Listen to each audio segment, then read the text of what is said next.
Coucou tout le monde, bienvenue sur Viens et suis-moi. Écoute et prête l'oreille, je suis Vaya Prière et je suis très heureuse de vous retrouver pour une nouvelle semaine, une nouvelle étude du programme Viens et suis-moi et notamment du livre de Mosia, les chapitres 4 à 6.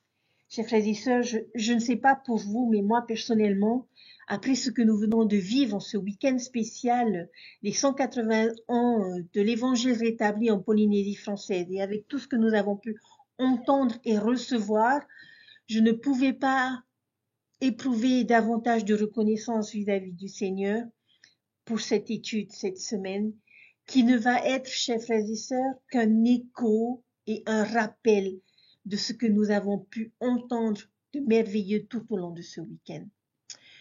Vous êtes-vous jamais senti poussé à changer en entendant quelqu'un parler? Peut-être que ce que vous avez entendu vous a motivé à vivre différemment ou même à effectuer de grands changements dans votre vie. Le discours du roi Benjamin que nous étudions cette semaine était ce genre de discours et les vérités qu'il a enseignées ont eu ce genre d'effet sur les personnes qui les ont entendues. Le roi Benjamin leur a raconté ce qu'un ange lui avait enseigné, qu'il était possible de recevoir des bénédictions merveilleuses grâce au sang expiatoire du Christ. Son message a changé la façon dont ils se voyaient. L'Esprit a changé leurs désirs et ils ont fait alliance avec Dieu de toujours faire sa volonté. C'est là l'effet que les paroles du roi Benjamin ont eu sur son peuple. Quels effets auront-elles sur nous? Chers frères et sœurs, je n'ai pas connu le roi Benjamin et je ne peux pas dire que ces mots n'ont pas eu un effet sur moi après les avoir lus, avoir la bénédiction de pouvoir lire ces paroles. Mais ce week-end, chers frères et sœurs, où nous avons célébré les 180 ans de l'arrivée de l'évangile rétabli en Polynésie française, j'ai pu entendre un apôtre, prophète, voyant et révélateur de Dieu en la personne de Elder Suarez. Et je peux vous dire que les différents enseignements que j'ai pu recevoir de lui ce week-end m'ont invité, motivé et encouragé à changer. Et j'espère sincèrement que cela a été le cas pour vous également. J'ai entendu un prophète de Dieu témoigner des merveilleuses bénédictions que nous pouvons recevoir grâce au sacrifice expiatoire de notre Sauveur Jésus-Christ.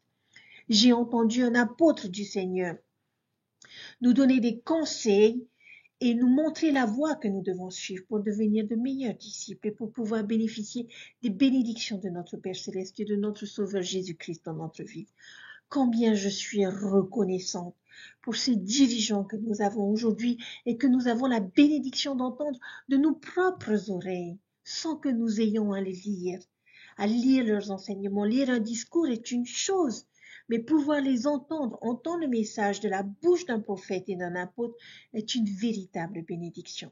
Et j'espère que les enseignements qu'il a pu partager avec tout l'amour qu'il a exprimé pour chacun d'entre nous ont encouragés à changer et à faire ce qu'il faut pour trouver de la joie dans cette vie et pour mériter les bénédictions de la vie éternelle. Tout ce que je veux, tout ce que je vais vous partager aujourd'hui, chers frères et sœurs, sont exactement ce que j'ai pu ressentir tout au long de ce week-end. Et je vais tenter à travers notre lecture de cette semaine et à travers notre expérience spirituelle de ce week-end, de vous dire, de vous aider à vous rendre compte du puissant changement de cœur que nous pouvons connaître dans notre vie, mais surtout à ne pas laisser ce changement de cœur s'évanouir ou s'endormir et faire en sorte que ce changement de cœur nous aide à devenir ce que nous sommes supposés devenir, chers frères et sœurs. Alors, parlons de ce grand changement de cœur. Alors que le roi Benjamin avait partagé son message avec son peuple, il y a une phrase qui décrit l'effet que son discours a eu sur les personnes qui l'écoutaient ce jour-là. Dans Mosia chapitre 5, verset 2, on nous dit « Et tous s'écrièrent d'une seule voix disant « Oui, nous croyons toutes les paroles que tu nous as dites. Et aussi nous savons qu'elles sont sûres et vraies à cause de l'Esprit du Seigneur omnipotent qui a produit un grand changement en nous ou dans notre cœur, de sorte que nous n'ayons plus de disposition à faire le mal, mais à faire continuellement le bien. » J'espère que c'est ce que vous avez éprouvé ce week-end. Que s'est-il passé? Les paroles du roi Benjamin ont profondément pénétré et suscité en eux un puissant changement dans leur cœur. Pas un changement de cœur mineur, ni un léger changement de cœur, ni un modeste changement de cœur, mais un puissant changement de cœur. Ce fut un véritable moment de transformation pour eux. Et cela veut dire quelque chose, car nous nous souviendrons peut-être que la semaine dernière, nous avons appris quelque chose sur ces personnes, sur leur caractère, sur leur état actuel de développement spirituel. Si vous ne saviez rien de ces gens, de ces personnes, en lisant ce verset, on pourrait supposer qu'il s'agissait d'un groupe de personnes méchantes ou d'un groupe de personnes non éclairées qui entendent peut-être l'évangile pour la première fois. On pourrait également croire qu'ils sont convertis. Mais ce n'est pas le cas ici. Souvenez-vous dans Mosia 1:11, ce peuple était un peuple diligent à garder les commandements du Seigneur. Ils sont déjà des disciples et de bons disciples. Et c'est l'une des choses qui distingue ce sermon des nombreux autres sermons du livre de Mormon et qui, je pense, s'applique à nous aujourd'hui. Nous avons de nombreux exemples de personnes passant du mauvais au bon ou de l'ignorant à l'éveillé dans le livre de Mormon. Mais ceci n'est pas vraiment une histoire de repentance. D'une certaine manière, ils n'étaient pas des personnes parfaites et ils avaient besoin de se repentir comme nous tous.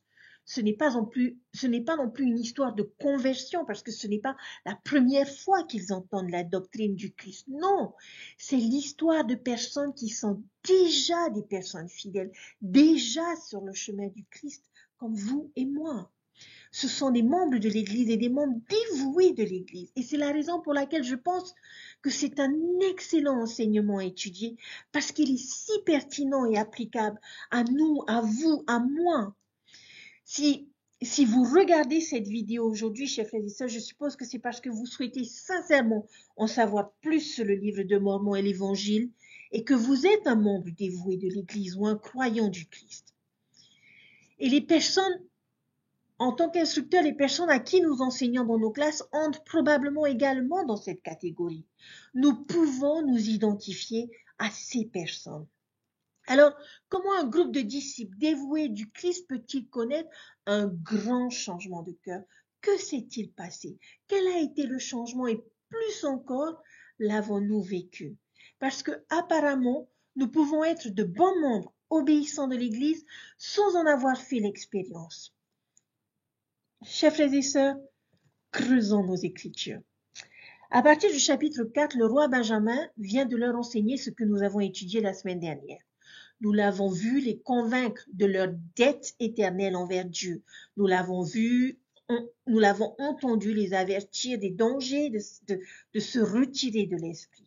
Nous l'avons entendu les encourager à se débarrasser de l'homme naturel et à devenir saints grâce au pouvoir de l'expiation de Jésus-Christ. Et il a imprimé dans leur cœur la beauté, la puissance et la profondeur de ce sacrifice expiatoire. Et ici, il fait une pause pour voir comment ils réagissent. Et d'ailleurs, il dit à la fin de son sermon, Amen. Presque comme suggérer que dans son esprit, il est ouvert à la possibilité que cela puisse être la fin de son discours en fonction de la façon dont ils réagissent. Et comment est-ce qu'ils réagissent? Ils font quelque chose et ils font des demandes.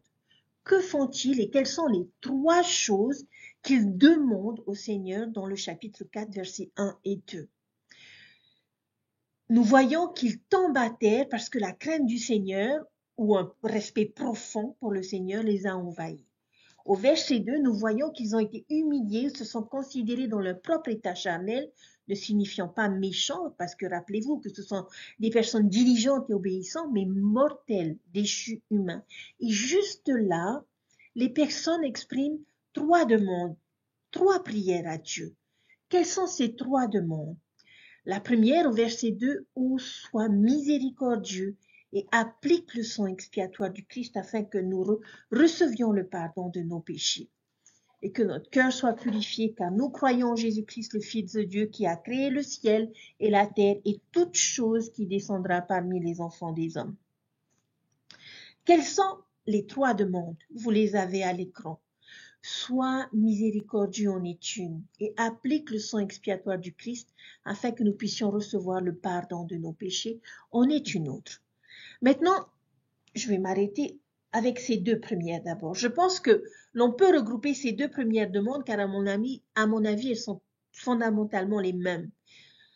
S'il te plaît, sois miséricordieux envers nous, pardonne-nous et applique l'expiation à nos péchés. Et j'aime le mot applique, comme pour appliquer une pommade sur une plaie. Et je suis heureuse de vous dire que leurs premières demandes sont immédiatement exaucées.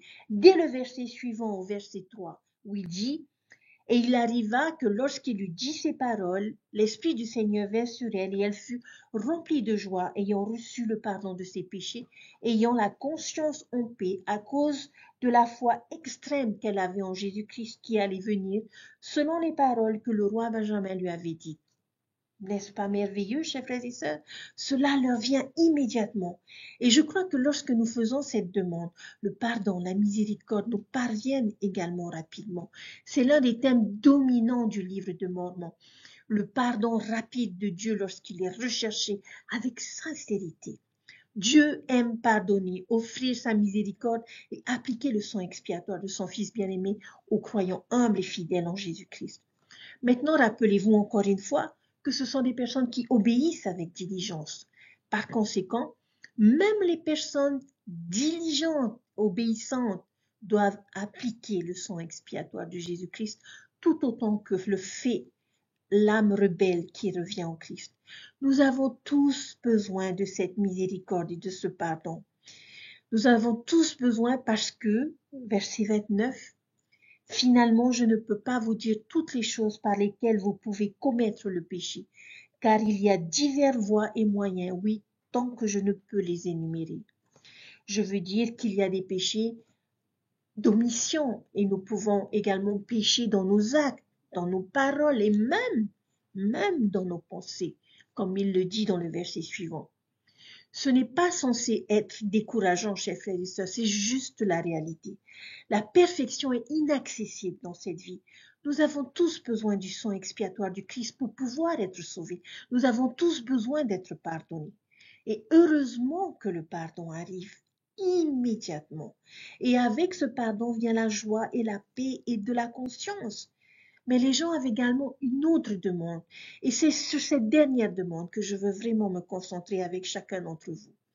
Ils demandent que leur cœur soit purifié. Voilà notre mot-clé du jour, le cœur. Les paroles du roi Benjamin les ont amenés à regarder à l'intérieur et à faire une sorte de cardiogramme spirituel. Ils ont pu se dire, nos cœurs ont besoin d'aide. Le mot cœur dans le langage biblique fait souvent référence à des sentiments, ou plus important encore à des désirs. Et en quelque sorte, ils disent, aide nos désirs à se purifier, aide-nous à vaincre l'homme naturel qui est en nous. Cette deuxième demande ne recevra de réponse que au chapitre 5, au verset 2. C'est là qu'ils disent que l'Esprit du Seigneur Tout-Puissant qui a opéré un grand changement en nous ou dans nos cœurs.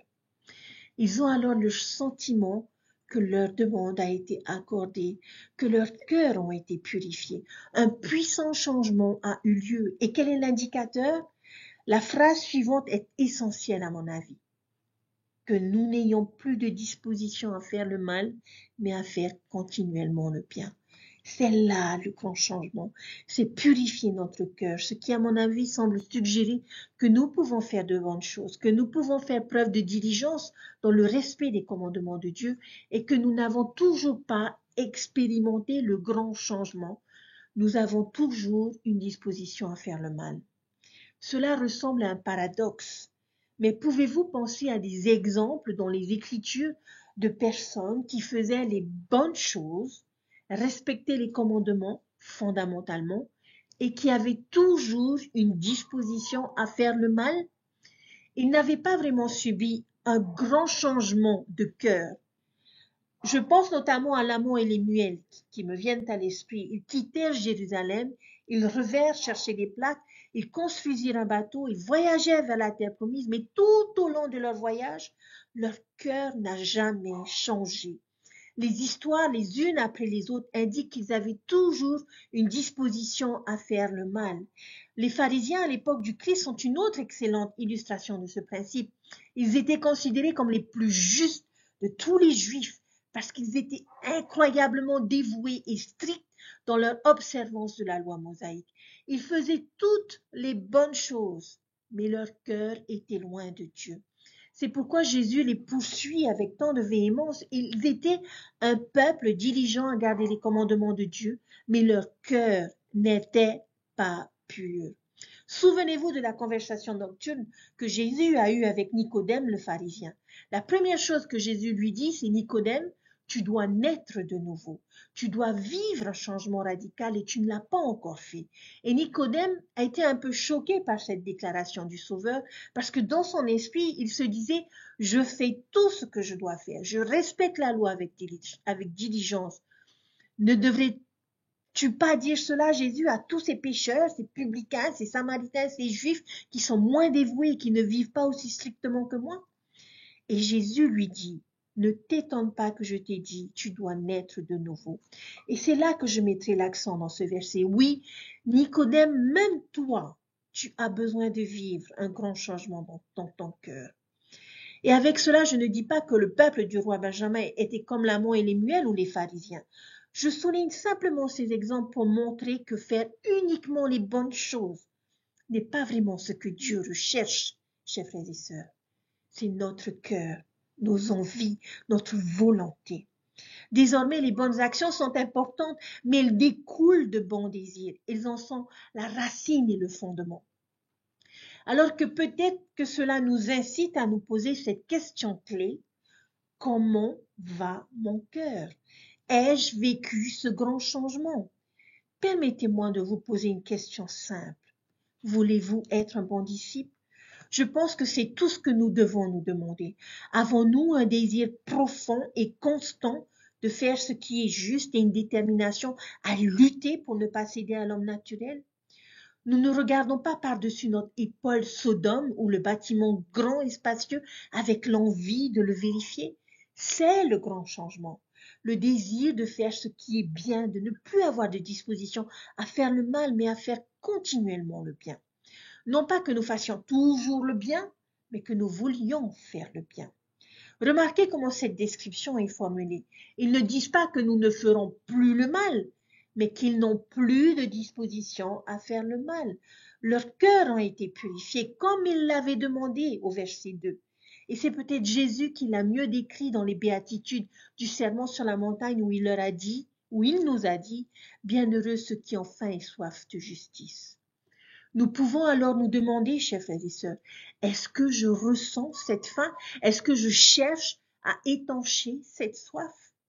Une excellente description de cette attitude nous vient de l'apôtre Boyke Packer, qui a décrit le moment où il s'est pleinement engagé dans le désir d'être bon. Et voici ce qu'il a dit. Je n'ai pas honte de dire que je veux être bon, et j'ai découvert dans ma vie qu'il était d'une importance cruciale d'établir cette intention entre moi et le Seigneur, afin que je sache qu'il savait dans quelle direction je m'engageais. Je me suis présenté devant lui et je lui ai dit, je ne suis pas neutre et tu peux faire de moi ce que tu veux. Je te donne tout ce que je possède et cela a fait pour Elder Boyke Packer toute la différence. Voilà un grand changement de cœur, c'est un engagement. C'est une excellente description de ce que le roi Benjamin a dit dans Mosia chapitre 3 verset 19, disposé à se soumettre à tout ce que le Seigneur juge bon de lui infliger. C'est avoir une disposition à ne plus faire le mal. Et peut-être pouvons-nous mieux comprendre cette différence en termes du plan du salut et du jugement final. N'oublions pas qu'il existe 3 degrés de gloire, céleste, terrestre et céleste. Je pense qu'il est plus facile pour nous de comprendre la différence entre les types de personnes qui héritent du royaume céleste et de ceux qui héritent du royaume céleste. Les célestes sont les véritables méchants et les célestes sont les véritables justes. Mais qu'en est-il de ce groupe intermédiaire? Qu'est-ce qui les distingue? Doctrine Lyon, section 76, verset 79, dit que ceux qui héritent de la gloire terrestre sont ceux qui n'ont pas été vaillants dans le témoignage de Jésus. Maintenant, je ne suis pas exactement sûre de ce que cela signifie ou si ce qui est décrit ici avec le peuple du roi Benjamin est une illustration de cette différence. Mais cela pourrait l'être, chers frères et sœurs. Le changement majeur était le désir et l'engagement d'être vaillants dans leur témoignage de Jésus. Être vaillant, c'est n'avoir plus de disposition à faire le mal. Ils ne font pas seulement les bonnes choses, ils sont un certain type de personnes. Ils sont devenus quelque chose.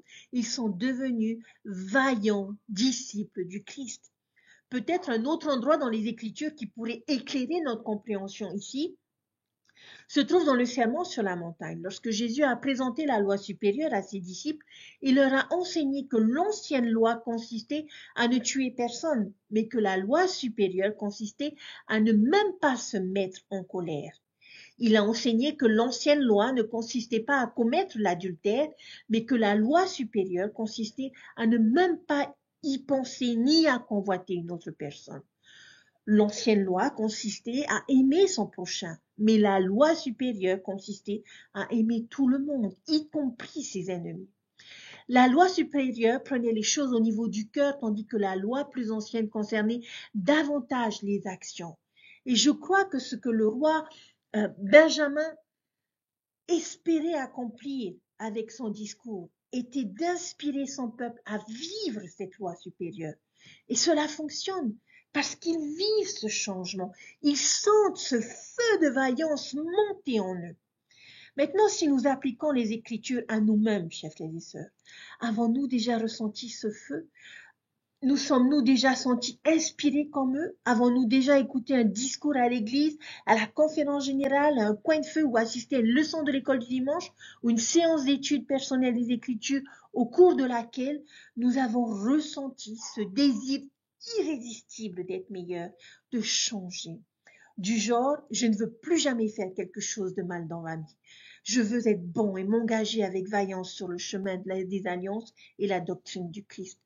Comment va notre cœur? Est-il au bon endroit? Les paroles du roi Benjamin au chapitre 4 et 5 nous aident à mieux comprendre à quoi ressemble un disciple pur, vaillant et puissant qui change de cœur.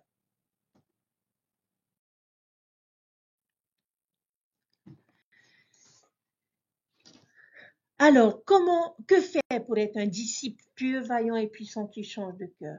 La meilleure chose à faire pour comprendre la réponse à cette question serait d'étudier ces chapitres verset par verset, lentement et attentivement, en recherchant les qualités de disciple ayant un grand changement de cœur.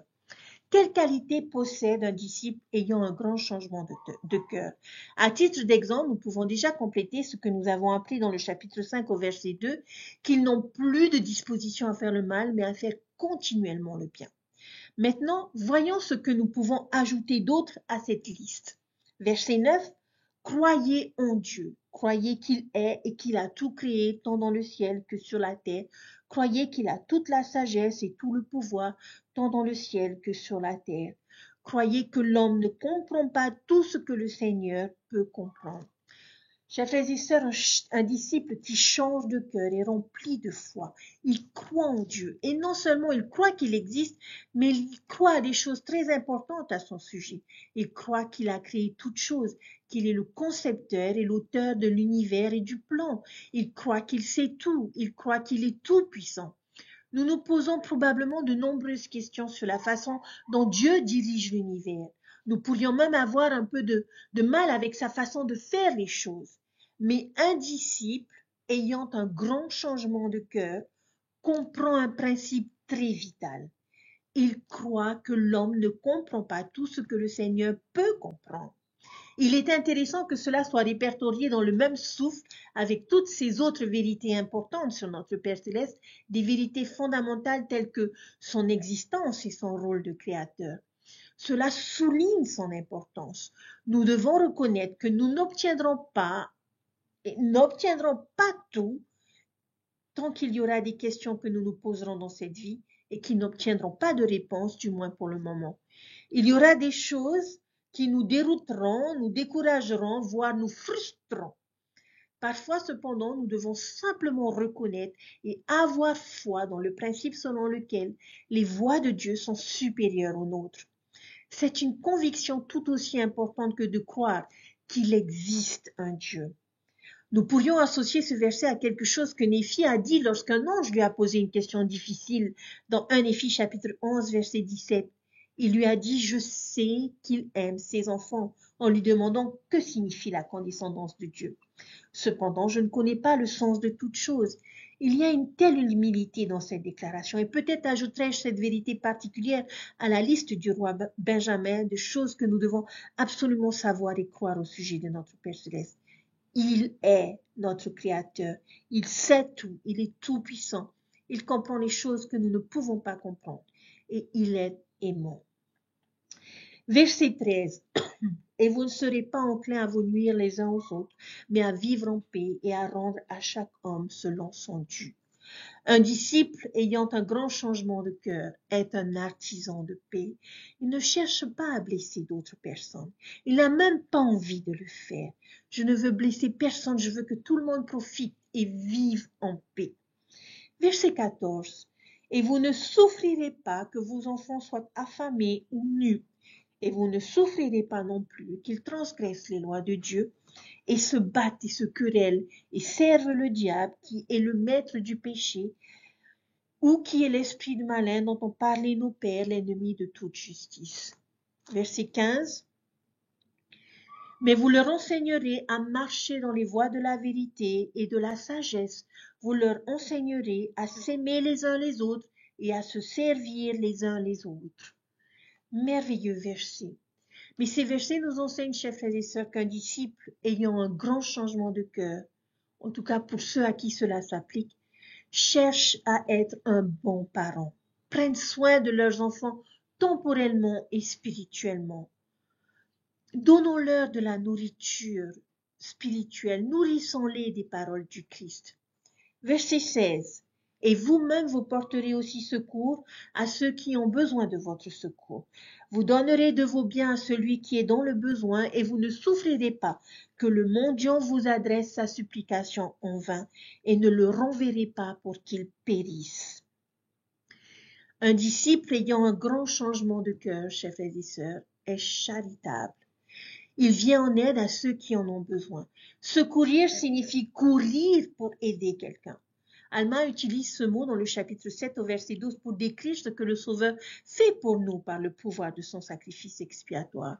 Par conséquent, tandis que le Christ nous secourt, nous devrions nous aussi chercher à secourir les autres, prendre soin des pauvres et des nécessiteux. À propos, les versets qui suivent celui-ci, du verset 16 jusqu'au verset 26, sont un excellent endroit pour voir les principes de la charité et du don à ceux qui sont dans le besoin, que je vous invite à étudier.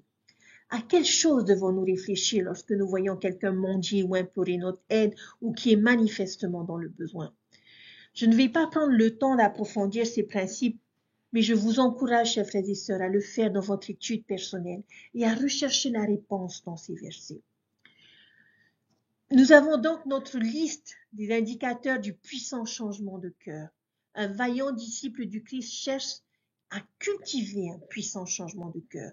Et j'espère que les paroles du roi Benjamin et notre étude d'aujourd'hui nous ont aidés à comprendre ce que cela signifie et nous ont inspirés à ressentir ce que son peuple a ressenti ce jour-là. Alors, je vous pose à nouveau la question, comment va votre cœur? Est-il pur? A-t-il changé? Avez-vous ressenti ce profond désir de faire ce qui est bien et d'être bon? Je prie pour que nous ayons tous subi cette transformation dans notre vie et particulièrement après ce week-end merveilleux. Les paroles du roi Benjamin ont changé son peuple d'une manière magnifique et significative ce jour-là et nous espérons, j'espère qu'elles nous ont également changé.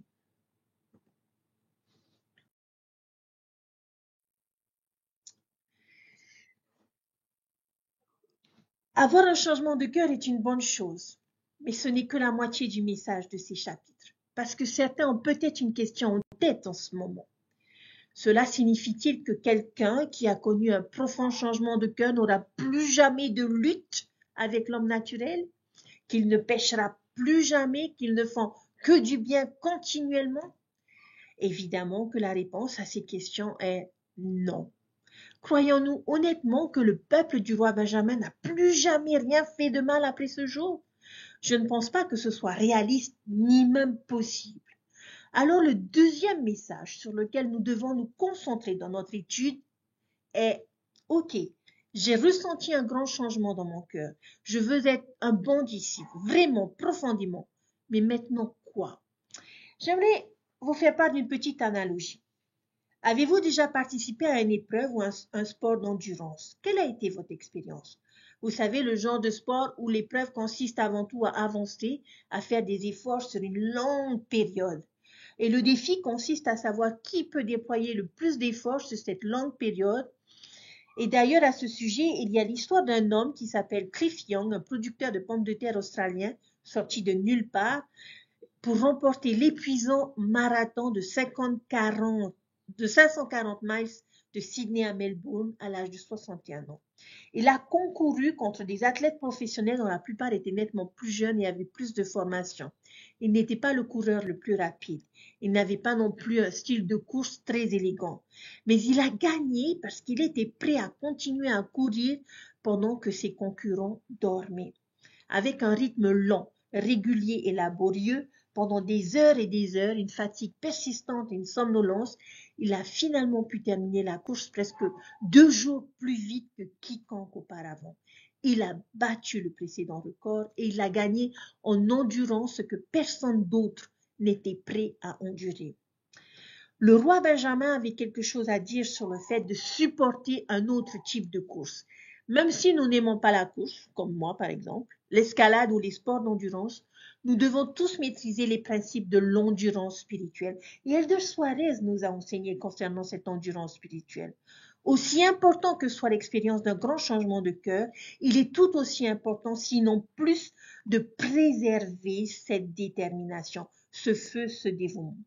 Je suis persuadée que nous avons tous vécu cette expérience d'un grand changement de cœur ce week-end. Mais le roi Benjamin, dans notre lecture de cette semaine, va nous aider à préserver ce changement de cœur, préserver cette détermination, ce dévouement à être meilleur et différent. Peut-être avons-nous vécu des moments dans notre vie où nous avons commencé à nous sentir un peu fatigués spirituellement, ou voire même épuisés. Si nous savons de quoi je parle, le roi Benjamin a quelques conseils, à mon humble avis, qui peuvent nous aider. Il va nous apprendre à endurer, parce qu'une fois que nous avons obtenu ce grand changement de cœur, nous devons maintenir ce grand changement de cœur. Alors, dans nos écritures, nous allons étudier un certain nombre de versets des chapitres 4 et 5 de Mosia, afin de trouver des mots ou des expressions qui expriment l'endurance dans chacun d'eux. Alors, je nous ai constitué une petite liste et dans Mosia 4 et 5, nous trouvons les mots continuer, diligent, constant, jusqu'à la fin de votre vie, tout le reste de nos jours, garder et toujours. Ces mots et expressions sont synonymes de l'endurance et nous voyons le thème de l'endurance se répandre tout au long de cette partie de son sermon, n'est-ce pas? Nous voyons le grand changement n'est pas seulement une chose ponctuelle. Nous pouvons ressentir un puissant changement surgir à l'intérieur à différents moments de notre vie. N'oublions pas que le peuple du roi Benjamin sont de bonnes personnes. Mais ce que je crois qui se produit ici, c'est que leur engagement envers l'évangile s'est revigoré. Comme lorsque vous soufflez de l'air sur un feu de camp qui est déjà allumé, où les charbons s'allument, les flammes montent plus haut, l'intensité augmente et il y a un grand changement dans l'atmosphère. Ce n'est pas que le feu s'est éteint et que le roi Benjamin est en train de le rallumer, non. Son serment a soufflé de l'air sur le feu de leur foi et celui-ci est revenu avec une énergie et un engagement renouvelé. Mais cette intensité, chers frères et sœurs, doit être maintenue et ravivée fréquemment tout au long de notre vie. Lorsque nous faisons une course à pied, de l'alpinisme ou lorsque nous participons à des courses de triathlon, il y a des moments où notre motivation, notre énergie, notre confiance dans notre capacité à continuer commence à diminuer. Ensuite, quelque chose nous fait avancer, comme un second souffle, quelqu'un qui nous encourage sur le bord de la route, ou un aperçu des sommets ou une vue fantastique, et cette flamme se rallume et nous continuons. Il en va de même pour notre voyage spirituel. Le roi Benjamin va nous enseigner certaines choses qui peuvent nous aider à continuer d'avancer lorsque nous commençons à nous sentir spirituellement là, épuisés, fatigué ou faible. Alors, comment endurer? J'aimerais me concentrer sur 5 choses en particulier dans les chapitres 4 et 5. La première dans les versets 11 et 12. Au début du verset 11, Benjamin récapitule ce qui vient de leur arriver. Ils ont connu la gloire et la bonté de Dieu, ils ont goûté à son amour, ils ont reçu la rémission de leurs péchés. Nous avons vu tout cela au verset 3. C'est la renaissance, le réveil, le grand changement. Ils veulent être bons, mais ce n'était que le début. Et il dit ensuite, je voudrais que vous vous souveniez et que vous gardiez toujours en mémoire ces vérités. Nous ne pouvons pas nous permettre d'oublier les vérités qu'on nous a enseignées ou les choses que nous avons vécues. Il est nécessaire que nous nous souvenions de la grandeur et de la bonté de Dieu. Chers frères et sœurs, j'espère que vous avez pris des notes ce week-end. Le roi Benjamin ajoute que nous devons nous souvenir de notre propre néant et de l'importance de rester humble. Et je dois admettre qu'il semble que Benjamin insiste vraiment beaucoup sur cette idée d'humilité.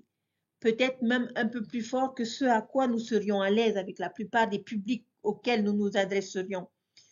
Il dit des choses comme des créatures indignes, inférieures à la poussière de la terre, notre néant, notre valeur, notre état sans valeur et déchu. Je ne suis pas sûre que le public d'une église moderne réagirait aussi bien à cela. Mais vous savez, le roi Benjamin connaissait très bien son peuple et ce qu'il avait le plus besoin d'entendre. Alors je vais mettre cela sur le compte de ces choses. Cependant, nous devons être humbles et garder à l'esprit que nous dépendons de Dieu pour tout ce que nous avons et ce que nous sommes et que nous ne comprenons pas tout ce que le Seigneur peut comprendre. Une autre chose qui nous aidera à conserver un souvenir, c'est d'invoquer quotidiennement le nom du Seigneur.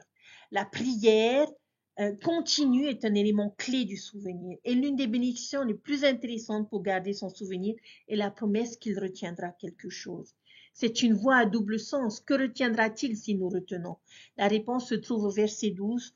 Nous conserverons la rémission de nos péchés. Ce n'est pas parce que nous sommes de bonnes personnes et que nous voulons faire le bien que nous n'aurons pas souvent besoin d'une grande dose de pardon, chers frères et sœurs. Alors, gardons un souvenir et conservons notre rémission.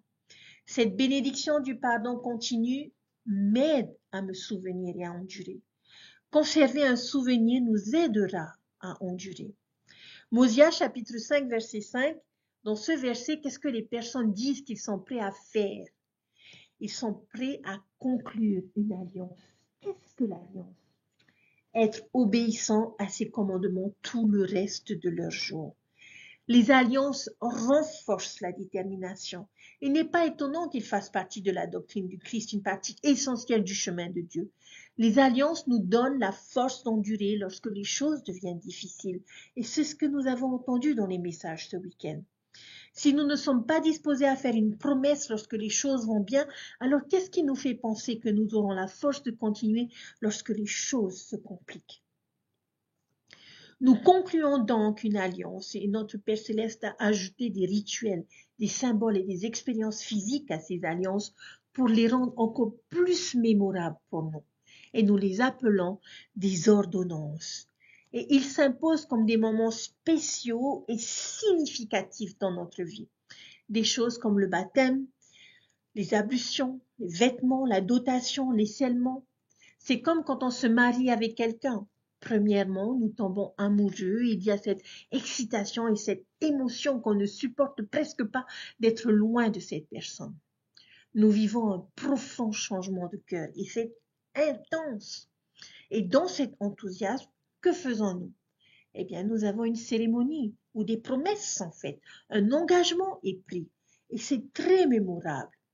Nous avons une réception, des bagues, des vêtements spéciaux que nous portons, comme une robe de mariée ou des smokings. Nous avons de la musique, de la nourriture et des invités. Mais nous faisons cela en partie parce que nous savons que cette intensité ne durera pas éternellement. Nous savons qu'il y aura des défis à l'avenir, des obstacles difficiles à surmonter, des moments où nous ne ressentons peut-être pas le même niveau de feu dans notre cœur. Et lorsque ces moments arrivent, nous repensons à ce moment mémorable où nous étions prêts à prendre un engagement, une alliance avec cette personne. Et cela nous redonne la force d'endurer. Pouvez-vous comprendre pourquoi Dieu a des ordonnances et des alliances sur son chemin? En fait, renouveler nos alliances, chers frères et sœurs, est quelque chose que nous faisons chaque semaine. Et je veux vous montrer quelque chose d'intéressant que j'ai remarqué dans mon étude à propos du chapitre 5. Quelles sont les promesses spécifiques que ces personnes sont encouragées à faire?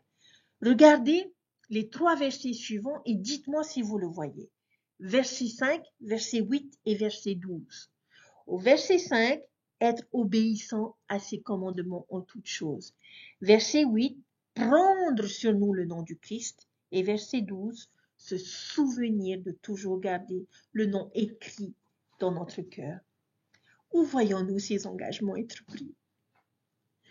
Obéissance à ses commandements, prendre sur nous son nom et nous souvenir toujours de lui. La Sainte Seine, n'est-ce pas? Ce sont les alliances de la Sainte Seine. Je ne dis pas qu'ils accomplissaient la Sainte Seine à ce moment-là, mais ils vivaient la loi de Moïse à cette époque. Mais les alliances sont les mêmes. Pouvez-vous comprendre pourquoi nous faisons cela chaque semaine? Pour notre endurance. Pouvez-vous également comprendre pourquoi nous sommes invités à aller fréquemment au temple, où nous avons l'occasion d'entendre et de réentendre les alliances que nous avons contractées lors de notre première visite? Ce n'est pas seulement pour le bénéfice de ceux pour qui nous accomplissons l'ordonnance par procuration, mais c'est pour nous également, chers frères et sœurs, pour nous rappeler ce que nous avons promis de faire. S'engager dans des alliances, chers frères et sœurs, nous aidera à endurer. Les versets 7 à 12, le roi Benjamin enseigne que lorsque nous concluons cette alliance, nous renaissons. Il dit au verset 7, « Et maintenant, à cause de l'alliance que vous avez faite, vous serez appelés enfants du Christ, ses fils et ses filles, car voici aujourd'hui, il vous a engendrés spirituellement, car vous dites que votre cœur est changé par la foi en son nom. C'est pourquoi vous êtes nés de lui et vous êtes devenus ses fils et ses filles. » Eh bien, lorsque nous naissons de parents. Et dans cette renaissance, Jésus devient notre nouveau Père. Et nous prenons sur nous son nom. Nous devenons enfants du Christ. Comme Paul le dit dans Romains chapitre 8, verset 15, car nous n'avons plus reçu l'esprit de servitude pour craindre, mais nous avons reçu l'esprit d'adoption par lequel nous crions Abba, Père. Abba est le mot hébreu pour papa, le mot qu'un petit enfant utilise pour appeler son père. C'est pourquoi Jésus est aussi parfois appelé le Père, parce qu'il est le Père de notre alliance, et nous devenons ses fils et ses filles en concluant l'alliance avec lui. Nous sommes tous enfants de Dieu, mais tout le monde n'est pas enfant du Christ. Je suis sa petite fille. Et en tant que petit garçon et petite fille, nous voulons grandir pour devenir comme papa. Nous entendons souvent chanter le chant de la primaire avec sincérité, Jésus-Christ est mon modèle. Je marcherai sur ses pas, j'essaierai de vivre comme lui dans tout ce que je fais, ce que je dis. Le verset 12 nous dit de ne pas oublier de garder toujours le nom écrit dans notre cœur. Pour devenir comme quelqu'un, je dois toujours me souvenir de lui. Pourquoi? Pour faire ce qu'il a fait. Lorsque nous faisons un choix, nous nous souvenons de cette personne. Leur exemple nous vient à l'esprit et nous nous demandons ce qu'ils feraient à notre place et ensuite nous suivons cet exemple. À notre naissance, nos parents nous donnent un nom. Souvent, les parents donnent des noms à leurs enfants dans l'espoir que cela reflète cette personne ou qu'ils deviennent comme eux. Nos parents faisaient cela lorsque nous nous engageons sur le chemin du Christ. Nous faisons partie de la famille du Christ. Puis le verset 9 décrit ce qui se passera à la seconde venue ou au jugement, qu'il va appeler sa famille. Il va appeler ses petits-enfants, ses garçons et ses filles. Et si j'ai ce nom sur moi, je serai trouvé à la droite de Dieu. Parfois, nous mettons notre nom sur des choses. Je pourrais prendre un feutre et écrire mon nom sur mon équipement de randonnée, sur mes outils ou sur mes sacs ou sur nos écritures. Qu'est-ce que cela signifie à propos de ces choses quand je fais ça? Cela signifie qu'ils m'appartiennent. Alors si je mets Si Jésus met son nom sur moi, qu'est-ce que cela suggère? Je sais que cela a été partagé à plusieurs reprises, mais j'aime beaucoup l'histoire de George Albert Smith qui a rencontré son grand-père dont il portait le nom, George A. Smith, de l'histoire de l'Église primitive. Et dans son rêve, son grand-père lui a demandé, qu'as-tu fait de mon nom? Et il a repensé à sa vie et à tout ce qu'il a fait et il a répondu, je n'ai jamais rien fait avec ton nom dont tu devrais avoir honte. Chers frères et sœurs, mon désir et mon espoir le plus profond sont qu'au jugement, je pourrai me tenir devant le roi Benjamin, mon Père, ma famille et mon Sauveur, et pouvoir dire à chacun, je n'ai jamais rien fait avec votre nom dont vous devriez avoir honte. L'idée que je pourrais avoir cette opportunité me donne de la force. Conserver le nom peut nous aider à endurer, nous souvenir de ce nom que nous portons. Les versets 12 et 13, maintenant, non seulement nous avons besoin de connaître le nom par lequel nous sommes appelés, mais nous avons également besoin de connaître la voix qui crie notre nom.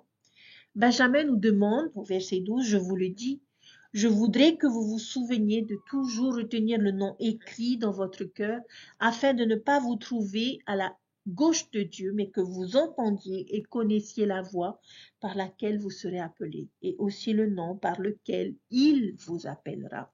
Verset 13, car comment un homme connaît-il le maître qu'il n'a pas servi et qui est un étranger pour lui? Il est loin des pensées et des intentions de son cœur. Chers frères et sœurs, si nous voulons être appelés vers lui au dernier jour et être trouvés à sa droite, nous devons être capables de reconnaître sa voix. Désormais, la voix de chacun est unique. Il n'y a pas deux voix identiques dans ce monde. En fait, je trouve ça plutôt drôle. Mais lorsque quelqu'un que nous connaissons vient frapper à notre porte, qu'est-ce que nous aimons dire? Qui est là? Et comment est-ce que nous réagissons habituellement? Eh bien, les personnes disent, c'est moi. Ce qui, à première vue, est vraiment une réponse idiote, n'est-ce pas? C'est moi. Mais cela fonctionne parce que la personne sait et compte sur le fait que nous reconnaîtrons sa voix. Et comment on en arrive à ce point, au point où l'on reconnaît la voix de quelqu'un derrière une porte? Eh bien, parce que nous passons du temps avec cette personne. Nous parlons souvent avec cette personne. Nous développons une relation avec cette personne. L'une des choses les plus importantes que nous puissions faire dans cette vie est donc de nous familiariser avec la voix du Sauveur. Et comment faisons-nous cela? Nous lui parlons fréquemment dans la prière et nous passons du temps dans sa maison, le temple. Nous l'écoutons attentivement lorsqu'il parle à travers les Écritures, les prophètes et dans les réunions, dans les classes, car que ce soit par ma propre voix ou par la voix de mes serviteurs, c'est la même chose. Tout au long de notre vie, chers frères et sœurs, nous apprenons à connaître de mieux en mieux cette voix. Et puis un jour, quand Jésus appellera sa famille, il dira, tous ceux qui ont pris sur eux mon nom, sortez du monde. Et nos oreilles se dresseront et nous dirons l'une des choses suivantes. Soit nous dirons, je ne connais pas cette voix, cela ne m'est pas familière, je ne vais pas courir vers un étranger, je pense que je vais rester là où je suis. Mes pensées et mes intentions sont loin de son cœur. Ou alors nous dirons, je connais cette voix, je l'ai déjà entendue plusieurs fois, je fais confiance à cette voix, j'ai entendu cette voix dans les réponses à mes prières, j'ai entendu cette voix résonner dans les paroles des prophètes, j'ai entendu cette voix dans le temple, j'ai entendu cette voix dans les Écritures. C'est la voix de mon Père, la voix de mon Sauveur. Et alors nous viendrons à lui et nous serons trouvés à sa droite. Alors, chers frères et sœurs, apprendre à connaître la voix peut nous aider à endurer. Le dernier verset que j'ai gardé, le verset 27 du chapitre 4, je sais que c'est un peu dans le désordre, mais j'ai gardé celui-ci pour la fin parce que j'ai l'impression qu'il capture vraiment l'essence de toute la leçon et qui va en faire une excellente fin.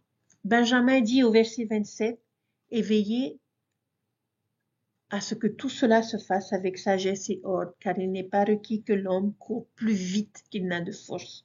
Et en outre, il est nécessaire qu'il soit diligent, afin qu'il remporte ainsi le prix. C'est pourquoi tout doit se faire avec ordre. » Alors vous voyez, ce verset va très bien avec notre thème de l'endurance. Quelle meilleure métaphore pouvons-nous avoir qu'une course à pied? Ce n'est pas un sprint dont nous parlons, mais d'un marathon. La vie est un marathon. N'oublions pas qu'un grand changement de cœur n'est pas un événement ponctuel, c'est un état de désir, c'est ce qui nous permet de courir. Et courir un marathon est un processus à long terme. Il va donc ici nous donner quelques conseils de course et nous dit d'être sage dans notre façon de courir et de ne pas courir plus vite que nous n'avons la force. C'est l'une des premières leçons que l'on apprend en course à pied. Ne pas se précipiter dès le début parce que nous finissons par nous essouffler avant la fin de la course. On observe souvent cela dans les crosses de collège où les élèves décollent très vite au début de la course, se retrouvent en tête du peloton, ils se sentent bien, ils se disent je vais avoir une bonne place, mais ils n'arrivent pas à maintenir ce rythme pendant un temps limité et après le premier kilomètre, ils commencent à ralentir, à aller plus lentement. Ils ne peuvent pas maintenir ce rythme sur le long terme. Et puis, ils voient des coureurs qui commencent à les dépasser et d'autres personnes les dépasser. Et au lieu de terminer cette course parmi les premiers, ils finissent loin derrière. Nous pouvons apprendre une leçon précieuse. Ne courons pas plus vite que nous n'avons de force. Nous pouvons courir avec plus de sagesse et ordre. Et c'est la même chose spirituellement. Il nous faut faire attention à ne pas trop se forcer et finir par abandonner parce que nous sommes trop fatigués, découragés ou délusionnés par la course. Je sais que beaucoup dans l'Église se sentent découragés par leur progrès et ont l'impression de ne pas être à la hauteur en raison de leur faiblesse, de leur lutte ou de leurs imperfections. Parfois, ils abandonnent la course. Ne commettons pas cette erreur de course. Soyons patients avec nous-mêmes et avec nos progrès. Nous n'allons pas ressembler exactement au Christ en une seule fois. Nous avons besoin de patience, de sagesse, d'ordre et de temps pour y parvenir. Nous avons peut-être vécu un grand changement, mais nous allons encore commettre des erreurs. La course est longue et nous allons avoir quelques trébuchements et quelques crampes durant cette course. Parfois, nous serons en avance et parfois, nous serons en retard. Parfois, nous serons des leaders et parfois, nous serons des suiveurs. Parfois, le soleil nous frappe et d'autres fois, nous sentons la brise fraîche souffler. Mais ce qui est le plus important, nous dit le roi Benjamin, c'est que nous fassions preuve de diligence afin de pouvoir ainsi remporter le prix.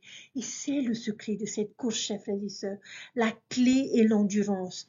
Et ce qui est merveilleux dans cette course, c'est qu'il n'est pas nécessaire d'être le premier à franchir la ligne d'arrivée pour remporter le prix. Il nous suffit juste de franchir cette ligne d'arrivée. En fin de compte, la course n'est qu'avec nous-mêmes. Et tous ceux qui franchissent la ligne d'arrivée remportent le prix. Et quel est ce prix? Le verset 15 de Mosia 5 nous dit le mieux. C'est la déclaration finale du roi Benjamin. C'est pourquoi je voudrais que vous soyez constants et immuables, étant toujours abondants en bonnes œuvres, afin que le Christ, le Seigneur Dieu omnipotent, vous scelle comme sien, afin que vous soyez amenés au ciel et que vous ayez le salut éternel et la vie éternelle par la sagesse, la puissance, la justice, la miséricorde de celui qui a tout créé dans le ciel et sur la terre, qui est Dieu au-dessus de tout. Amen. Dieu nous a donné beaucoup de choses qui peuvent nous aider à persévérer jusqu'à la fin. Si je me souviens que je cours diligemment, je gagnerai le prix de la vie éternelle. Chers frères et sœurs, quelles choses vous ont le plus aidé à maintenir votre désir d'être un bon disciple?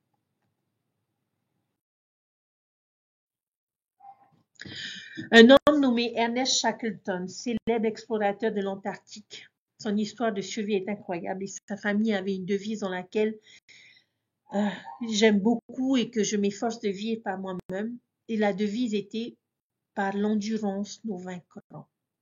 Ce n'est pas la vitesse, ce n'est pas le talent, ce n'est pas la perfection, ce n'est pas la force brute qui nous apportera finalement la victoire dans cette vie, mais l'endurance qui compte le plus. Je nous encourage donc à courir et à courir avec sagesse. Je nous encourage à conserver le puissant changement, l'attitude « je veux être bon ». Et quand cela commence à faiblir, attisant ces flammes encore et encore. Je nous encourage à endurer un pas spirituel devant l'autre.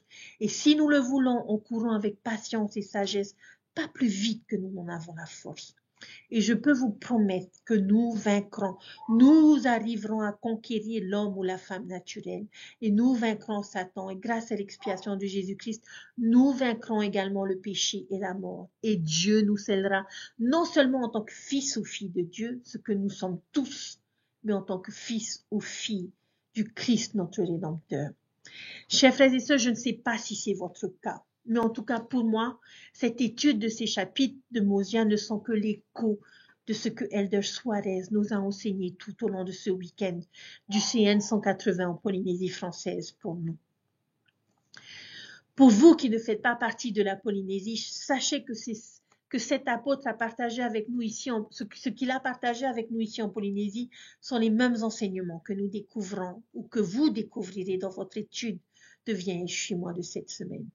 Et toutes ces choses me témoignent qu'ils sont réellement appelés de Dieu, qu'ils ont réellement été choisis et que les vérités éternelles de Dieu sont éternelles et resteront éternelles et seront les mêmes quelles que soient les générations.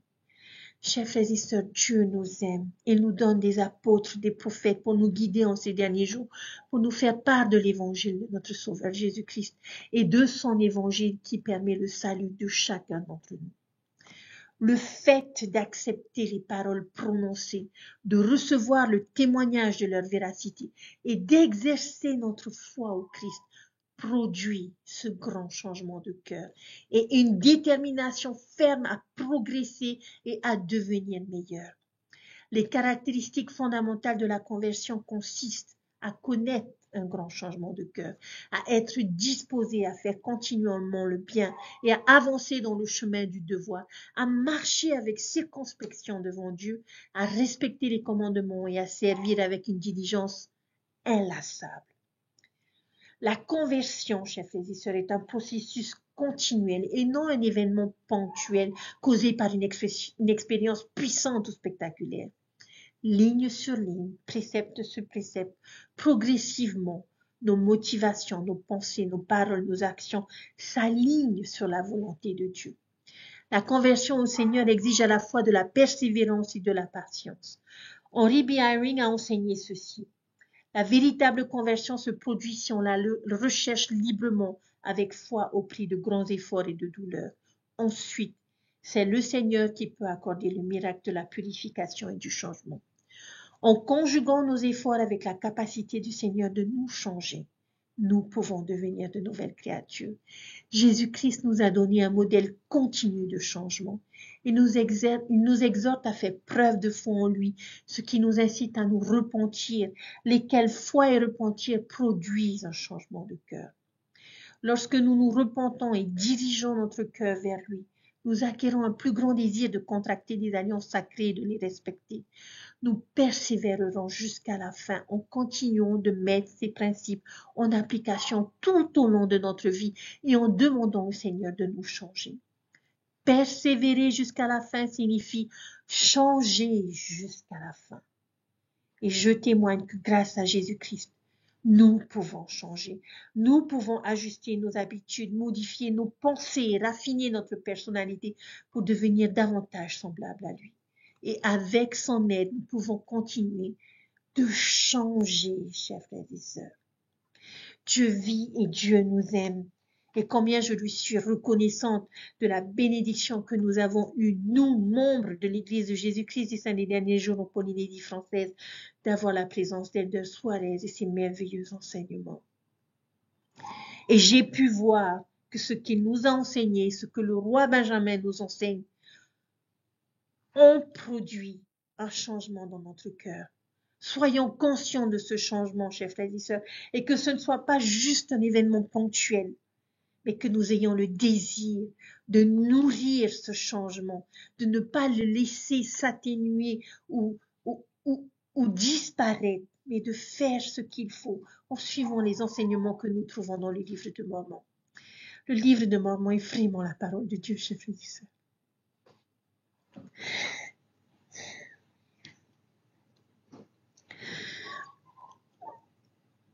Et il n'y a vraiment pas de meilleur moyen pour le Seigneur pour s'adresser à nous et pour nous dire ce que nous devons faire pour pouvoir continuer à être de meilleurs disciples. Je prie que ce soit à travers Elder Suarez ou que ce soit à travers le roi Benjamin, que nous connaissions aujourd'hui, tout au long de cette semaine, ce changement de cœur. Et que ce changement de cœur nous incite à être de meilleurs disciples et que nous fassions tout ce qu'il faut aujourd'hui pour conserver ce changement de cœur et pour nous aider dans notre progression sur le chemin des alliances. Je témoigne de toutes ces vérités, chers frères et sœurs, et je prie que nous soyons bénis dans notre quête, dans notre course spirituelle, pour que tous ensemble, nous puissions, à notre manière, à notre rythme, franchir la ligne d'arrivée et nous trouver aux côtés de notre Sauveur Jésus-Christ et de notre Père Céleste. C'est mon souhait, ma prière et mon enseignement, mon message que je vous laisse au nom de Jésus-Christ. Amen. Je vous souhaite à tous une merveilleuse semaine. Je suis désolée pour cette longue vidéo, mais je ne pouvais pas la diviser. Il me fallait enseigner ces choses d'un trait pour que nous puissions comprendre la richesse des enseignements du roi Benjamin cette semaine. Étudiez vos Écritures. Le Seigneur a beaucoup de choses à vous dire dans ces versets, dans ces chapitres. Et je prie que vous ayez vos propres révélations et que vous compreniez l'importance que vous avez aux yeux de notre Père Céleste et de notre Sauveur Jésus-Christ qui vous aime.